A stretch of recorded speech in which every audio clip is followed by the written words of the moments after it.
my talk. Here we go. How he said he living life as a gringo, where you question where you fit in every time you mingle. They say you do this with not enough that. My rapping is really bad. This life as a gringo.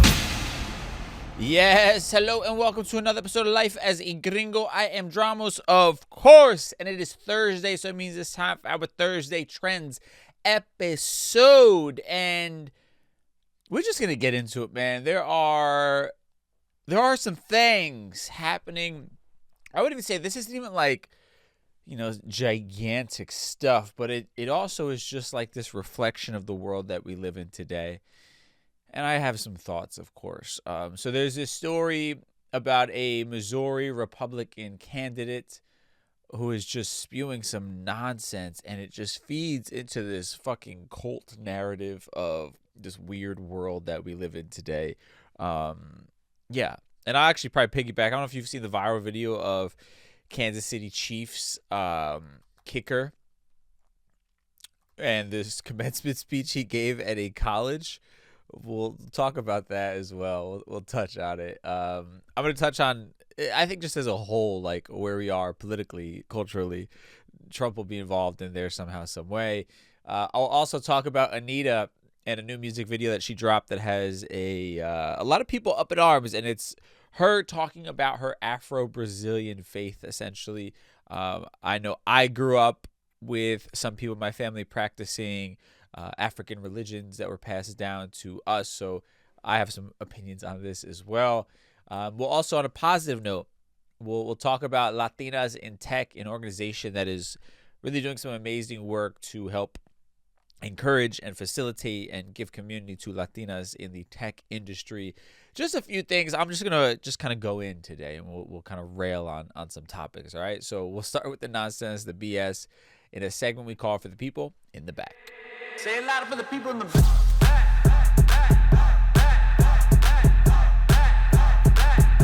Say it louder for the people in the back.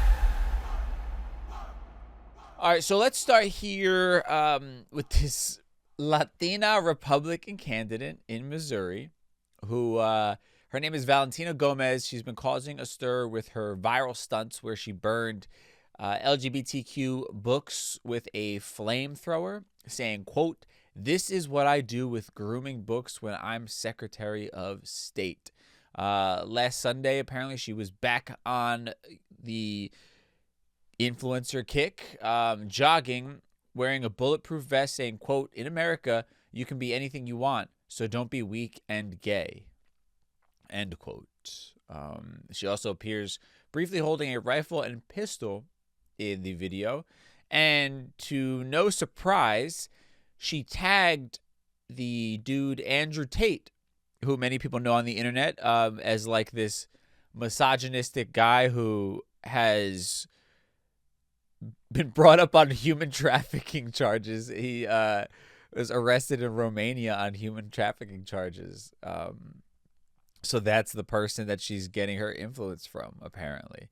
Now, this is a perfect example of your skinfolk ain't always your kinfolk, right? Just because she's a Latina doesn't mean that she is somebody we need to support, right? And I just think this speaks to a larger conversation, right? Obviously, I just want to, first of all, books that are grooming children. Somebody being gay is not grooming children. This like idea of pedophilia or the idea that it's influencing kids to be gay, like that is so ridiculous. Like, again, I think I've said this a million times on the podcast before, but you want to talk about places of where pedophilia is has been traditionally been proven to be rampant. Look no further than your church, right? That has been proven time and time again, or the Boy Scouts of America, which I believe now are just the Scouts of America. Like, these are all. This is all just to rile people up. And how do you rile people up? Talk about their children, right? Of course, we all care about the children in our lives and just the children of the world. So now let's create this fake boogeyman and go off on that. She also accuses the Biden-Harris administration of pushing a gay agenda or being gay. It's hard to make sense of it. But again, when you're tagging people like Andrew Tate, who is literally, ironically, behind bars, in Romania, or was at least. I haven't been doing my Andrew Tate, checkup as of late, but definitely was arrested in Romania for human trafficking. Nobody sees the hypocrisy in all of this. You're talking about caring about the children, and then you're tagging, meaning you're idolizing, trying to gain the fan base of somebody who literally is being brought up on charges of human trafficking. What the fuck is happening? And the sad, this is the sad thing about all of this. And I really want to just break this down in a means of empathy and all these things. You're playing into the fears and emotions of people, and you're doing all of it to go viral, to become famous in some sort of way, right? Because again, she knows as a Latina, if she runs with the crazy conservative talking points, it's going to gain far more attention than if she's another AOC, basically, right? Because it's expected that somebody of color is going to be progressive and doing those things. But now you're a hardcore Trump supporter. You're one of the ones that they can point to and say, hey, how could Trump be racist? You have a Latino who supports him, right? That's basically what it is, these types of things. And then also saying crazy shit about don't be weak and gay. What are we talking about? This is Andrew Tate's playbook. Let me say outlandish stuff and give people a boogeyman, right? Andrew Tate feeds into the narrative of men being weak and you've been taught to be soft. That's why your life is a mess, right? So you have a slew of men out there who either were the bully in high school, and now society has told them that doesn't have a place, so they feel lost without being able to be the bully, or B, men who themselves were bullied their entire life and are looking for some sort of solution. And now the solution is this hyper-toxic masculine Andrew Tate who promises you a life surrounded by women, a life of money, and a life of nobody bullying you anymore, basically. And all you have to do is just become a toxic asshole at the end of the day. But again, all of these people are preying upon these individuals who are searching for community, because we all are searching for community, right? Unfortunately, some of us look for it in the wrong places. But this podcast was created as a means for me to find community. You're listening probably as a means of feeling like you're a part of a community, I would hope, right? We're all searching for that. Unfortunately, some of us are misguided in that search and have certain traumas that are then preyed upon by people like Andrew Tate or by people like Donald Trump and this governor, right? And we become susceptible. This is why people join cults and things like that, where they believe that some dude is the messiah of the fucking human savior of Earth, right? And he's really just some crusty ass guy who had nothing else going on in his life but could spew some bullshit, essentially, right?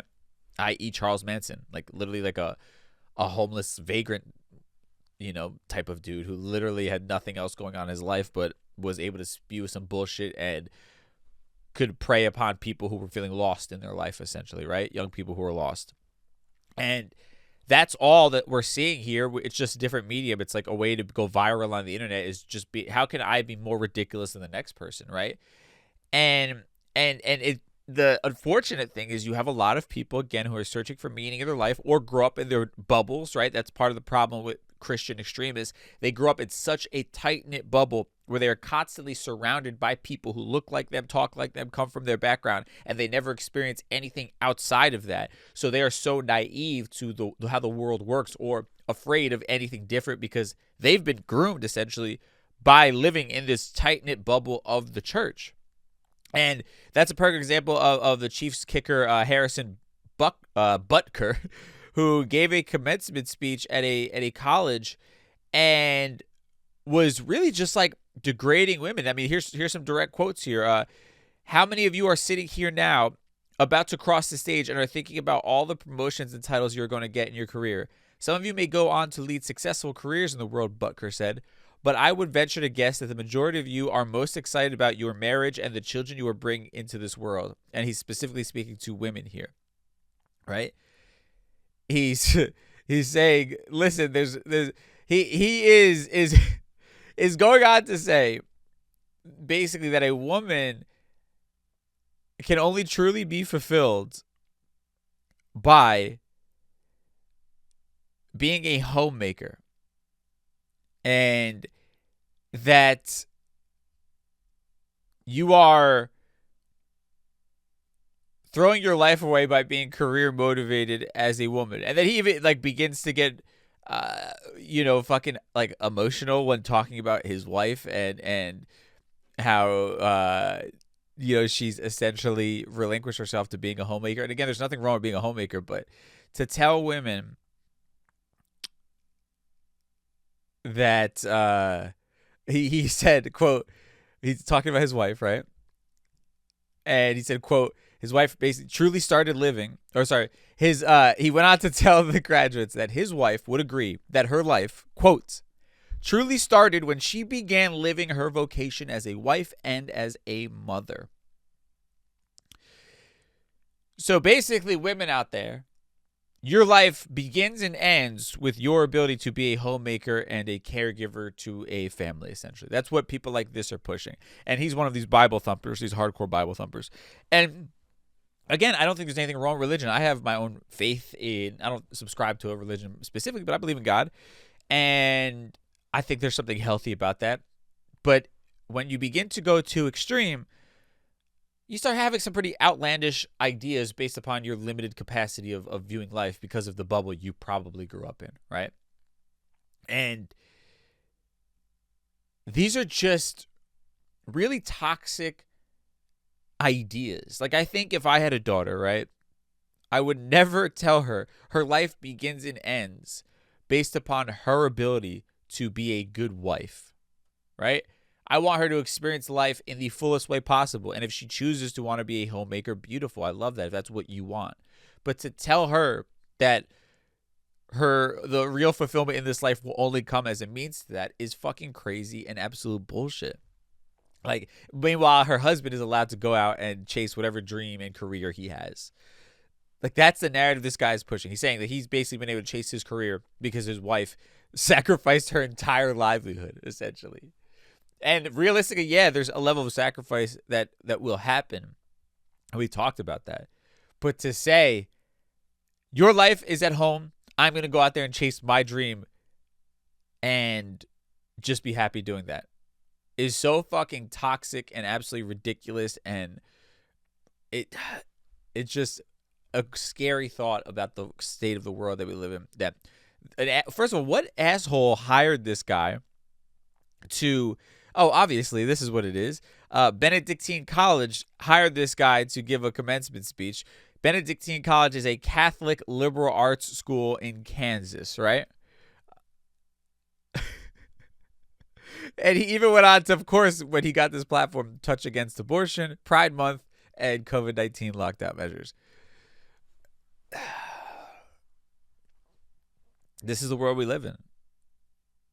This is the world that we live in. Extremism.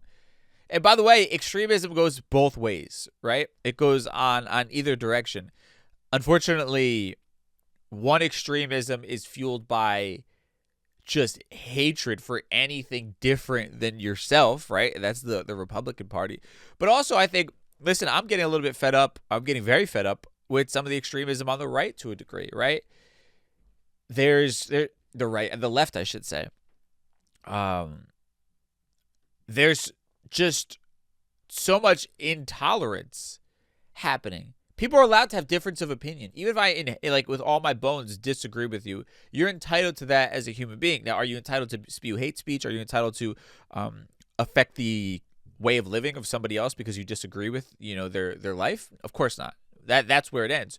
But other than that, you're allowed to say, hey, I don't want my kids, whatever. I'm not going to have my kid be involved in this or blah, blah, blah. Okay, that's your prerogative. I might disagree, but it's your prerogative. Who am I to tell you how to raise your children or something like that, or how to live your life?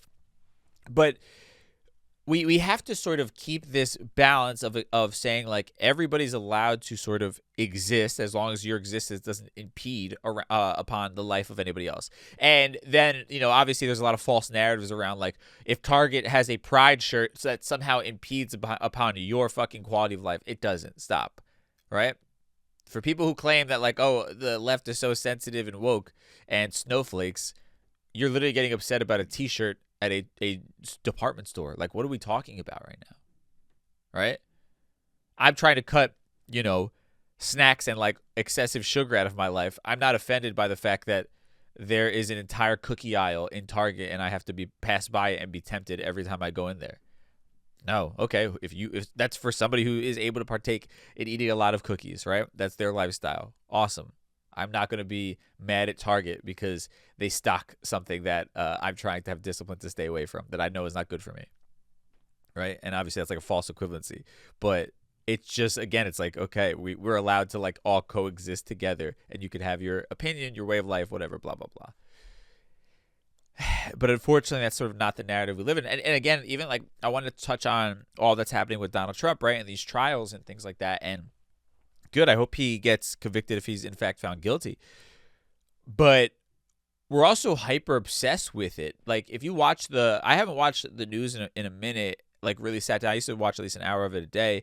Now I'll just sort of like listen to a podcast that kind of gives me a rundown of like the top headlines and things like that. I'll listen to that daily to keep informed. But dude, it's so like fucking, it's like Entertainment Tonight. It's ET. It's TMZ. You turn it on and it's live up to the minute coverage of Donald Trump's trial where they're talking about what his penis looks like, and it's like, what are we talking about? This is what is the news cycle. This is sensationalism. We don't need to be covering up to the minute this trial. Yeah, you could give updates on it, whatever it is, but like literally they're basing their entire news show around checking in on every piece of testimony, from a porn star. And it's like, why? And people are watching this for hours on end. That's not healthy. That's not educating me on what's going on in the world or what issues are actually happening that I need to be aware of. That's just you feeding off of the bloodthirst that people have to see a Donald Trump conviction. And to me, that's toxic. That's just as bad as anything else. You're not giving people what they actually need, which is relevant news and information. You're just feeding into more and more hatred and more sensationalism and nonsense. And I'm just a bit exhausted by all the bullshit, I think, at the end of the day. I think we're all getting caught up in so much stuff that doesn't matter. And we're being played like fools via social media and all these, like, what are we doing? What are we doing? It's a world where the motto is, like, the way of life, the pathway to success is, how can I out crazy the next person? That's literally what people are doing. I don't care if I believe what I'm saying. I don't care if what I say or do is a detriment to society as a whole. All I care about is the next fucking click and how can I accumulate more and more views. How can I out crazy the next person into becoming the next most spoken about person that then leads me to some other nonsense, because the bloodthirst of media, of culture, of society is going to reward me for attention, even if it's the wrong kind of attention. That's where we exist. And it's rotting us away as a society. And I'm not saying we can't have entertainment, we can't have fun, we can't laugh, we can't just sort of have mindless things that take us away from our everyday life. But unfortunately, this nonsense has creeped its way into every part of our life. It's the way people run political campaigns, is how crazy can I be and how scared can I make those watching so that they feel like I'm their savior, right? It is, there is now a POC run television network or organization. Let me feed them the most violent and worst parts of our culture so that they will tune into it, right? That's the formula for success. And then we feed into it as a consumer, because if they were feeding us good information and positive aspects all the time, we wouldn't be tuning in. They'd be getting the low ratings, right? But we want to see, each other beating the hell out of one another, arguing and platforming just crazy people who have nothing to offer this world aside from the train wreck that is their life. That's what we keep participating in. And yeah, maybe, oh, I'm boring, I'm getting old, whatever. Like, dude, y'all are not recognizing the impact it's having on our society and us as a culture. We're dumbing ourselves down. We're numbing ourselves out. It's why idiots are getting put in office. It's why we're making the wrong people famous and giving them tons and tons of money and platforms to waste, while there's so much other good that could be done in this world if we made the right people wealthy, if we made the right people famous, if we gave the right people platforms, if we cared about actual issues rather than who's dating who and who said what on Twitter or X, whatever the fuck it's called these days. You can sit in your bubble and say none of it matters, it's just social media, but it's not anymore. This is a part of our everyday lives, and it dictates how we live our everyday lives. It really does. And the effects of it probably aren't going to be felt for, long after I'm gone, where you're going to see the just complete dissolve of society, I think, as a whole, and not to be conspiracy theorist or doomsdayish, but I think to a degree, we can't keep going a route where we vote based upon scare tactics rather than based upon who's actually best for the job, right? Who's actually has a plan of action and is doing things. We're empowering people who have no credible accolades or knowledge or interest in helping anyone out or doing the right thing or making the world a better place. So what do you think is eventually going to happen? Inmates are running the asylum, and they're going to take us all down with them. That's really what eventually happens if we continue down this pathway of bullshit, essentially. Think about this. Really think about this. And I'm going to use a random person for the sake of example. Let's say Bad Bunny or a Beyonce. Incredible platforms, right? And not to each their own. This is even me calling them. I'm just literally just using them for the sake of like two of the biggest well-known figures in the entire world who have a tremendous amount of influence, right? If somebody like that was to say, hey, everybody go donate to this foundation, you realize the record number of donations that foundation would get. Something as simple as them posting on social media, right? The same way that they post merch and things like that. If they were just post that, and I'm sure each of them has, they've each brought attention to things. I'm not taking away anything. I'm just having a hypothetical conversation. But literally, just doing something as simple as that could have a profound effect on a lot of people's lives. That's the power that you have when having a platform with numbers like that. And that comes with a certain level of responsibility. But we're giving that responsibility to people who are not worthy of that, based upon us sort of just wanting to feed the worst parts of ourselves, right? Us wanting to be entertained by the train wreck rather than wanting to be a part of the greater good. And that's so much of what we see, and I think what is so incredibly frustrating.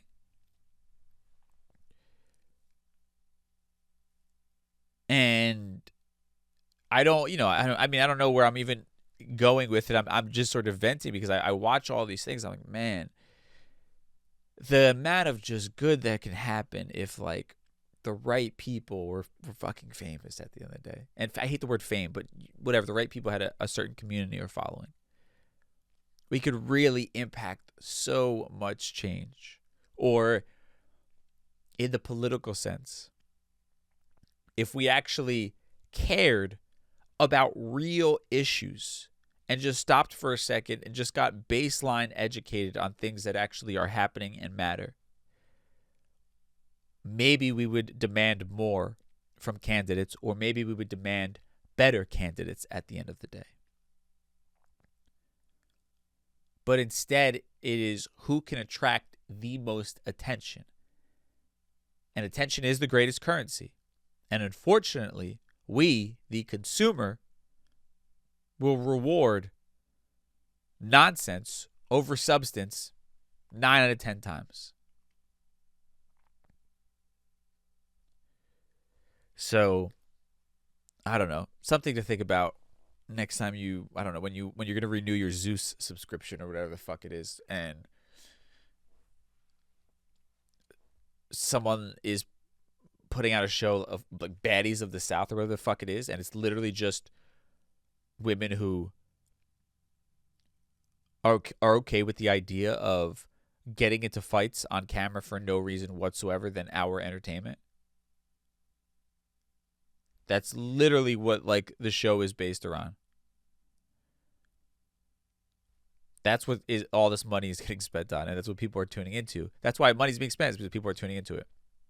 Or even something like Nick Cannon, I think it's on Zeus. He has like that Wild Out thing, and like it features all of these women, and they're just fighting with one another, and that is like getting reposted on the blogs, and he's putting his money behind that. Like it's just, what are we doing? What are we doing? And I want to quickly touch on this story. Anitta, she's a Brazilian singer, very famous. She's known as like Brazil's biggest pop star. She released a music video depicting rituals of the Afro-Brazilian faith, Candomblé, I think it's called, and it sparked controversy. Ironically, the song is called Accept. It's been viewed over 1 million times since it was released this week. As of the recording of this, I'm sure it's higher now. And they're saying it is her just showcasing her religion that has been long practiced in Rio de Janeiro. Now, in posting this video, Anitta said she lost 200,000 of her 65 million followers on Instagram. And I think this speaks to sort of what I was talking about of like tolerance of one another's differences, right? I think you can be a fan of Anitta and not practice the same religion that she does, right? You don't have to unfollow her because she's showcasing a part of her culture. It's as simple as that. You could be a fan of the music, the art, like why, and also, I mean, this is something that is so much a part of our culture, right? Like, and if Anitta posted a video about her being Christian, I would wonder if she would have lost 200,000 followers. I'd argue probably not. But there is like this sort of narrative around anything that is non-European centric, right? These are African-based religions. And even like I think about my own upbringing. I haven't really talked about this too much, maybe ever. I don't know. But like when I grew up in my family, the older generations on my dad's side, they practice in African religion. It's not Santeria. It is, I can't remember the actual name of it, but it's something similar to that. But it's African, an African-based religion. Obviously, you had the slave trade that went through the Caribbean, so you have an African culture and history that was in Puerto Rico. It still is in Puerto Rico, and part of that was the religion they brought with them.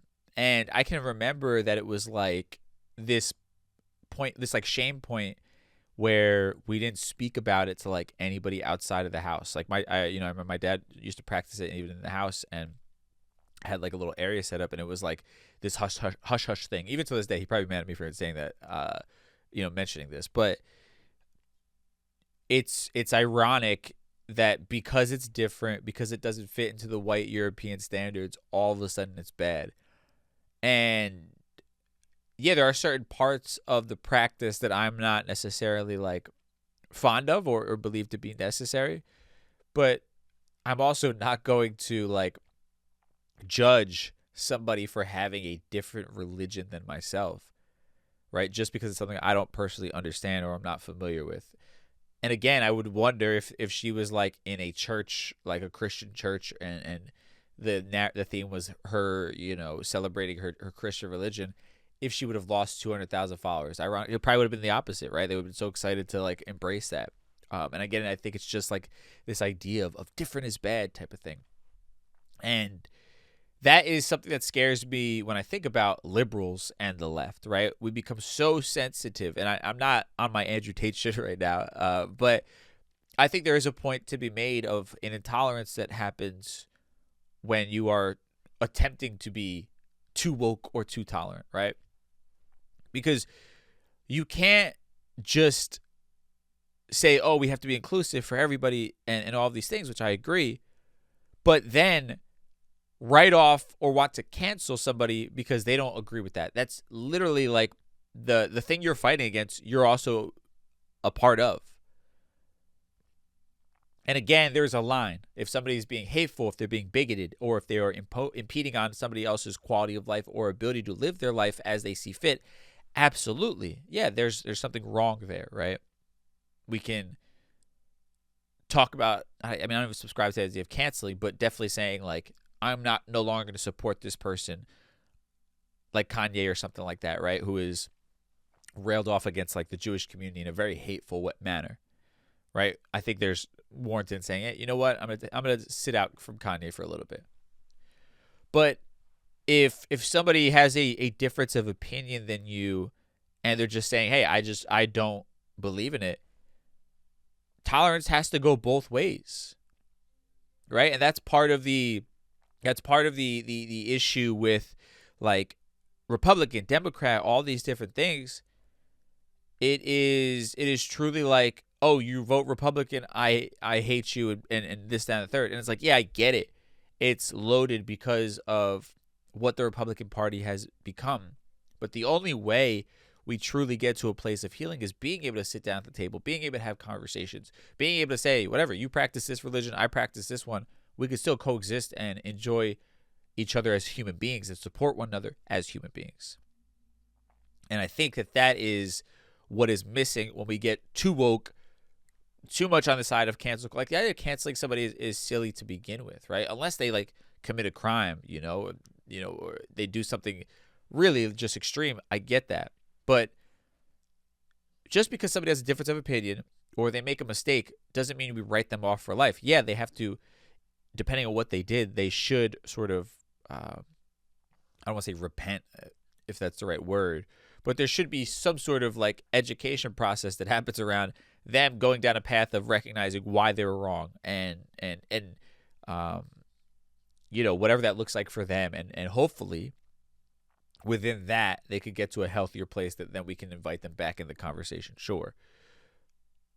But all out, just you make one mistake, you're canceled. It's just, come on. I think we're getting too much. It's an overcorrection is what my personal opinion. Now, again, I don't think like, oh, woke is bad. Like, come on. Well, we're aware and being far more tolerant. It's a beautiful way to move and progress as a culture. But again, we can't let it go on the other side of it, where someone like Anitta is showcasing her culture, her religion, and it's like, oh, I loved this artist at one point, but now because they practice a religion that I don't understand, I can no longer support them. That's kind of a little like she's literally not doing anything that should be controversial. It's her expressing how she grew up, her culture, her own personal belief system. That's just silly at the end of the day to write her off because it's not what you practice.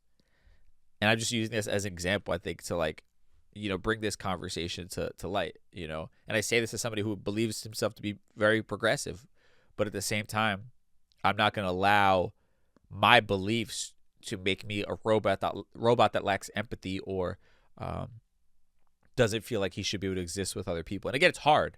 I have family members, extended family members. Sometimes I'm like, I have to prepare myself for what I'm going into because I know it's going to be a bit of an exhausting conversation. But it doesn't mean that they are bad people per se. It doesn't mean that there aren't things that we can enjoy amongst each other's company. I just have to be able to keep an open mind. And as long as we're both doing that and being respectful of one another's views and viewpoints, then, there's a relationship to be had. And I think that is a healthier way of looking at things for our society as a whole, rather than just completely looking to write people off as soon as they disagree with you or as soon as they have a different stance on something that you believe in. Just food for thought for me on this Thursday. Now, with that said, man, we're going to get into something positive here for our Mi Gente segment. But first, we'll take a quick break, and then we'll be right back. Mi Gente.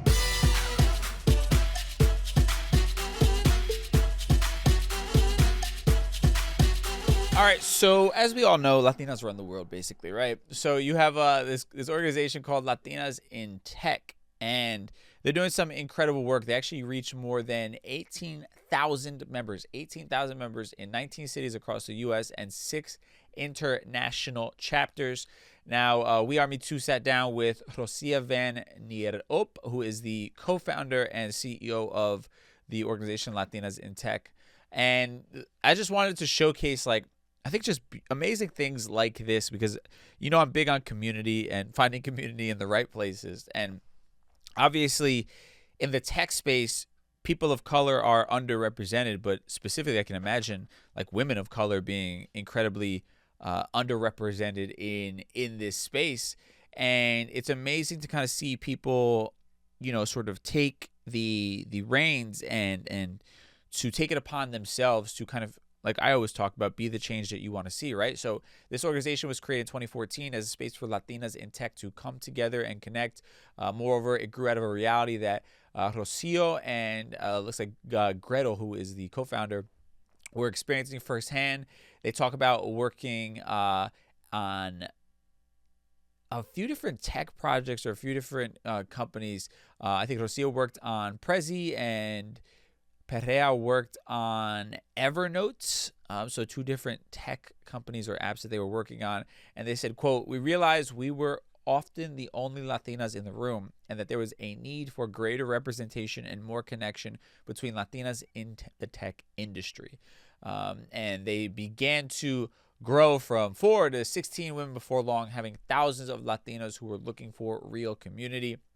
And it's just amazing to see people kind of come together, right? And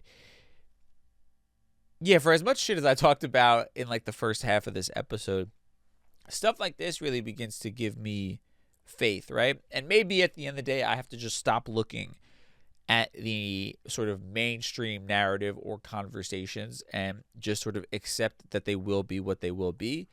And which is a hard pill for me to swallow. But the fact that you have 18,000 Latinas a part of just this one organization here, you know, working together to enact change is incredibly uplifting, if you will, right? And it's just, I think, a powerful representation or example of the power that each of us have if we just sort of organize around an idea or concept, right? These are two women who saw, you know, an issue in their respective industry and decided they were going to be the ones to do something about it, right? And they didn't wait for the government to make a difference or some big bad savior to do it. They just said, how can we start? We start with, you know, us two and then 4 people, 16, then eventually thousands. And I think that's really inspiring. And a lot of what I talk about, why I guess I get frustrated with people with platforms who do nothing with it, because here are people who are your everyday, you know, sort of 9-to-5 workers in tech, figuring out a way to organize thousands of people. Imagine if you already had a gigantic platform that reaches millions of people, how much easier it would be to create a community that is large in numbers and deep in opportunity and the ability to create change. It would be so much easier and quicker and streamlined and supported if it was somebody with a gigantic platform doing this. And that's what I think is so frustrating to me, because you're seeing these sort of crazy feats of the everyday person in examples like this one. And I wonder what would happen if more people with a larger following decided to do some of this work. That's where I get a little bit frustrated, but this is the positive segment. Anyway, they say that nearly 60% of Latinas in tech, their members are in the early stages of their careers, right? They said this is a pivotal stage. The organization offers a range of resources and support. This includes mentoring programs, networking opportunities, skill building workshops, and access to employment opportunities. And amazing. So you have people, majority of people in this organization who join it are young people looking to basically start their career at the early stages of it. And this provides them with a sort of launching point to really, I don't want to say fast track, but really get on a good path that allows them the best opportunity for success. Now, as Rocio explained, some of the most effective strategies for creating more inclusive workplaces are fostering a culture of belonging, providing diversity and inclusion training, and amplifying underrepresented voices, saying, quote, "It's essential for organizations to provide DEI efforts and commit to creating environments where everyone feels valued, respected, and empowered to succeed." Now they say, according to recent reports, Latina entrepreneurs are the fastest growing group of business owners, leading nearly 2 million businesses nationwide. We form businesses 6 times faster than other U.S. groups. For Rocio, this is due to a combination of factors. Quote, firstly, Latinos often possess a formidable work ethic instilled by cultural values that prioritize hard work and perseverance. This dedication fuels their entrepreneurial pursuits, propelling them to overcome obstacles and pursue their goals with unwavering determination. Just beautiful. Beautiful, beautiful stuff. Latinos around the world, as per usual, it is always the sort of, I think, takeaway from these types of conversations. And again, it's just the power of people coming together. This is like what I am trying to do, what I'm so passionate about. It's having those connections. Like if you're a part of a group of people who are literally sort of at your, I don't want to say your beck and call, but like you have clear access to them and they're doing what you want to do, or they have connections, we're all helping each other out and helping the community grow and helping people really better their lives at the end of the day, just by us extending a hand and extending our, expertise from our own experiences, right? And these are, relatively easy things to do that have the ability to create lasting impact for generations to come. So I just salute people who do this work. Really amazing stuff. Latinas in Tech, again, is the name of the organization, if that is your field, and salute to them for all the work that they're doing. Now, with that said, let's tie everything we talked about today in a neat little bow in a segment we call Conclusion Stew. But first, let's take a quick break, and then we'll be right back. Time for Conclusion Stew. All right, so we touched on a lot of different things. I mean, a lot of it was related, I guess, but I don't know, this person running for office in Missouri, this Latina just spewing nonsense. It's more of the world that we live in. It is, again, how can I out crazy the last person, basically?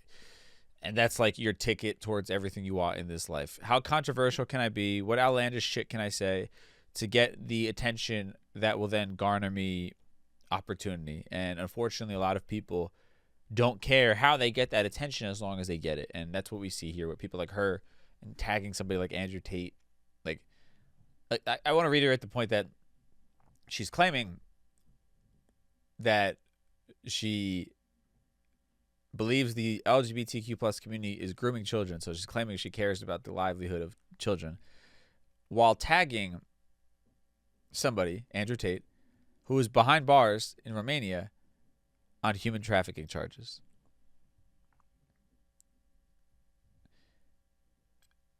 We've gone, what I think what really frustrates me, I'm just going to say this one thing. What really frustrates me and drives me absolutely insane, because it defies logic, is the fact that all the information is right there. The irony and hypocrisy are literally, no, they're not even trying to hide it anymore. You don't have to dig deep. Yet, no one seems to give a shit. This person is claiming they care about the children, while also virtually showing their support for somebody behind bars for human trafficking. Nobody sees the irony in it. I really don't get it. That's what drives me crazy. And again, I talked about a lot of things today. You have the Christian extremist kicker from Kansas City Chiefs who is just spewing all kinds of misogynistic views and hateful views and toxic. It's just a crazy time. And this asshole's getting paid to give a commencement speech at a college. And then he's like getting emotional as if like he's saying something fucking profound, and like they get out of your own bubble and just see the world a little bit, people, and understand that there's a lot more things out there than what you've grown up around, and a lot of just beauty in other people living as they see fit, and it's okay if they do. And also, like, left-wing media, stop with the Donald Trump trial coverage. Like, yeah, you could talk about it, but like, we don't need that's not helping us. I don't need to know what his penis looks like. I don't need to know what the sex between him and this porn star was. How is that helping me? That this is just sensationalism at the end of the day, and that the left media is a part of the problem as well with this country, the world in general. And then Anitta, God forbid she has a different faith than you. I guess that means that you can't support her anymore. We got to find some balance in this world, man. On a positive side of things, I love it. I love this organization, Latinas In Tech, coming together. Again, this just speaks to the idea of the power of community, the power of us coming together, and the lives that are going to be changed as a result of this. You're now part of a gigantic network of Latinas In Tech who can potentially help you finding jobs, finding opportunities, answering questions, mentoring you, and helping you get the best opportunity to build a successful career that will inevitably change the course of your life and the generations of people to follow who look like you or are part of your family as well. So just beautiful stuff. Salute to them. And that's it. That's our Thursday trends. We touched on a lot of random stuff today. Or really, it wasn't that random, but I feel like a lot of it was actually more connected, I should say, than anything else. But yeah, that's my vent session. Just Be Social Club community I'm trying to build here. You want to be a part of it, DM me at DJ Dramos or email Brenda at Mind of Young Lord. Friends and family, we're opening up now, and we'll be doing a full-blown launch towards the end of the month. But yeah, that's that. Have a great weekend. Be safe, and I will talk to you on Tuesday. Peace.